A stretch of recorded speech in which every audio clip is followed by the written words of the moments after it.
Les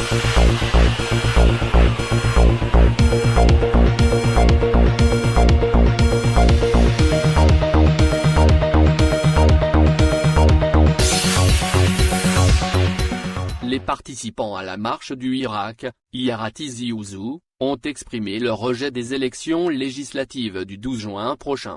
Des slogans contre ce scrutin ont été, d'ailleurs, scandés à gorge déployée, par les marcheurs qui criaient Ulak Levo Ulak. Il n'y aura pas d'élection. C'est ce qu'ont fait entendre des marcheurs qui ont marqué une halte devant le stade du 1er novembre, où des pancartes ont été distribuées aux manifestants. Pour une Algérie libre et plurielle, pour un état de droit, souveraineté populaire et période de transition, pour une justice libre et indépendante sont, entre autres, les mots d'ordre brandis par la foule qui a également réitéré l'exigence de la libération des détenus du mouvement populaire. Les slogans diffèrent d'un carré à un autre, mais restent toujours dans le sillage des revendications du Irak qui continue à réclamer le départ du système et de tous ses symboles.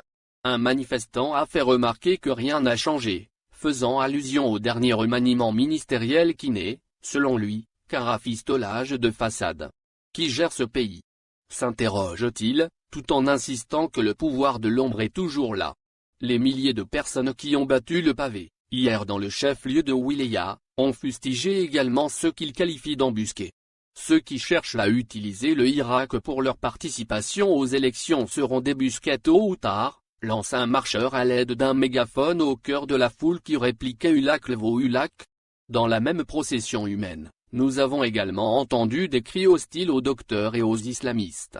Ni État théocratique, ni militaire et ni république intégriste et ni État policier, ont-ils scandé, haut et fort, dans une ambiance marquée par une multitude de slogans qui convergent tous vers l'exigence d'une Algérie souveraine.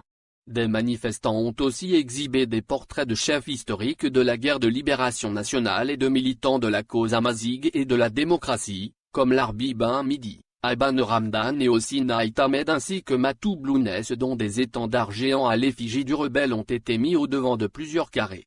Ainsi, la capitale du Djurdjura a vibré, plus de 3 heures durant, au rythme de la manifestation de rue dans le sillage des actions du mouvement populaire enclenché le 22 février 2019 pour le départ du système. En somme, la mobilisation est toujours au rendez-vous dans la wilaya de Tizi Ouzou.